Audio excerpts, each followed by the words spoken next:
J.J. McCarthy is going to miss the entire season. To announce that he's out for the entirety of the season at this standpoint is wild to me. For Minnesota, this is Sam Darnold's team this upcoming season. Could this be the end of J.J. McCarthy's career with the Vikings before it even began? I know that sounds dramatic, but there's actually a very real possibility that this could already be it for J.J. and the Vikings. Let's dive into the cold, hard truth of the situation.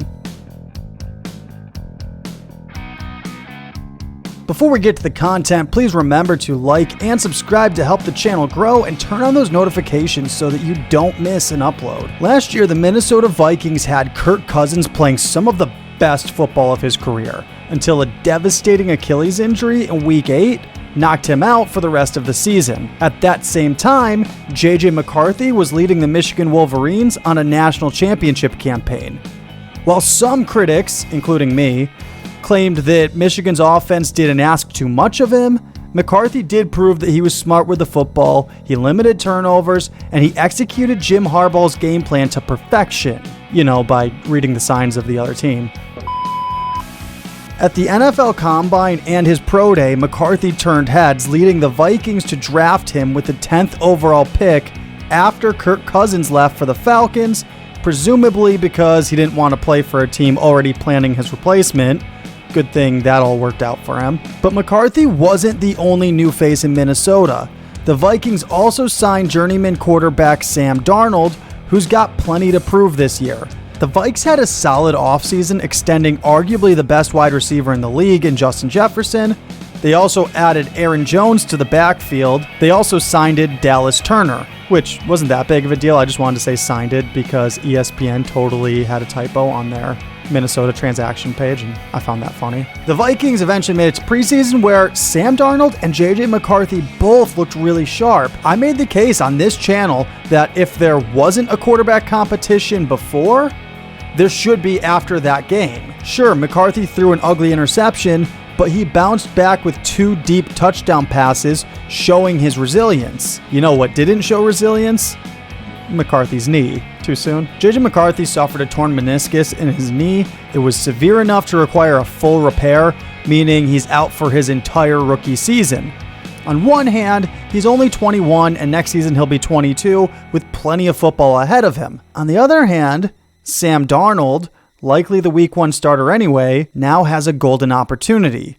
Let's talk about Darnold. He showed some promise as a rookie for the Jets. He had some games that were pretty good. He had some stretches of time where he looked pretty good. It looked like Sam Darnold could be a legitimate quarterback for that franchise for a long time. But then he started to struggle, so the Jets drafted Zach Wilson. They trade Darnold to the Panthers. For the Panthers, Darnold wasn't much better, but let's not forget that between the Panthers and the Jets, those are arguably the 2 most dysfunctional franchises in the entire NFL. On both teams, Darnold didn't have a good offensive line, didn't have good receiving weapons, didn't have consistency at offensive coordinator. It's hard for any quarterback to be successful in those set of circumstances, and those 2 franchises are just the absolute best at giving you a terrible offensive line, no depth at receiver, stuff like that. The Jets, they've done better this offseason, but we're talking about the Vikings right now. So just because Darnold had a rough start to his career doesn't mean he's a bust. Look at Geno Smith. Geno Smith, also a Jets draft pick, he was considered a bust for a long time until the last 2 seasons for Seattle, where he's been the starter, and in those 2 seasons he's made 2 Pro Bowls. So potentially Sam Darnold could be on a very similar path to Geno Smith. Last year, in a very small sample size, Darnold played pretty well for the 49ers. He looked good. So if he plays well for the Vikings this year, without the pressure of a franchise quarterback waiting in the wings, what if Darnold steals the job?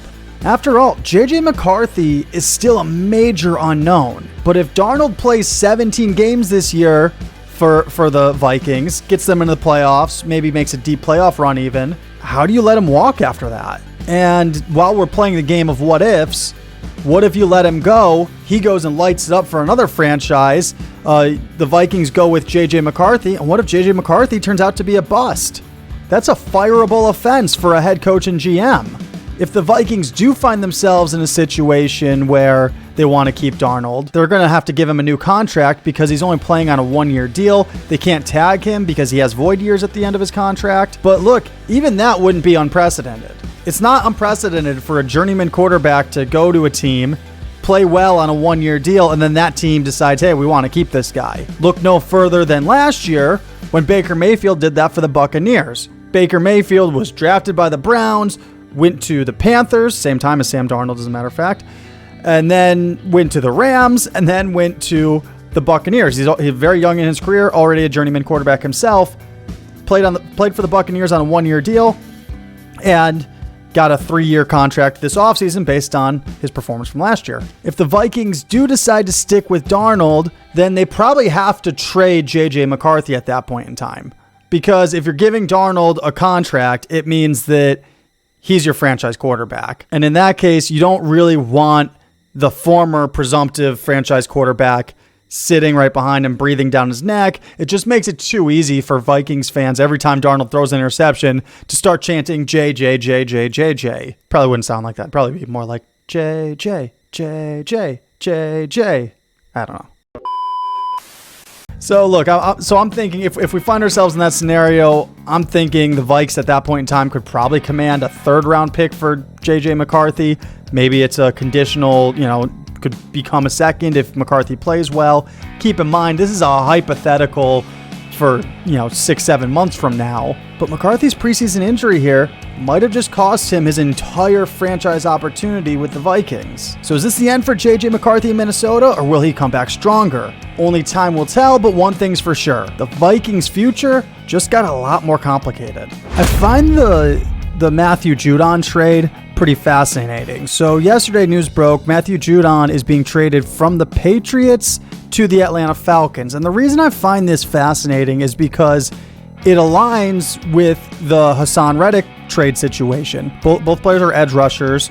Both players are on the last year of their contracts. Both players want new contracts. Now, in the Hassan Reddick situation, one of the things that Joe Douglas, the general manager of the Jets, is getting criticized so heavily for is the fact that he traded for a guy knowing he wants a new contract, knowing he was planning on holding out from the Eagles. He traded for that guy and didn't have a contract in place that he was going to be happy with. When you trade for a player who is on the last year of their contract, you usually have a contract in place that they agree to before you trade for them. Because otherwise, why am I giving up assets to go get a player who might not even want to play for me? When they get here, they're going to create a headache. They're going to hold out, which is exactly what's going on with Hassan Reddick. With Matthew Judon, and we don't know if he's going to hold out or anything like that yet, because we haven't seen it. He just got traded. But for Matthew Judon, he's in the same exact situation, and the Falcons also don't have a contract in place for him. Now, it was reported that Matthew Judon understands that they don't have a contract in place for him. He understands that he might just be playing on the last year of his contract. It seems like the Falcons are going to somehow potentially get him some more money for this year, but they're not necessarily looking to give him a long-term deal. He is 32, so that is something to think about. So for Matthew Judon, it seems like, feels like, sounds like both sides have a clear understanding of what's going to happen here. Both sides have clear expectations. For Hassan Reddick, it just seems like they're so far apart on what they actually want to happen there. So let me know what you think on all of these things. Am I overreacting? Did I think that J.J. McCarthy's entire career might have just taken a huge left turn? That's a right turn, but whatever, you know what I mean. I want your thoughts on the Hassan Reddick situation as well. Hassan Reddick, Matthew Judon, how are you guys feeling about that? Let me know what you think in the comment section. I'll reply to as many comments as I can. I love talking football, so I'm usually pretty active in my comment section. Thanks for watching Mike Adams Football. I will catch you guys next time. Later.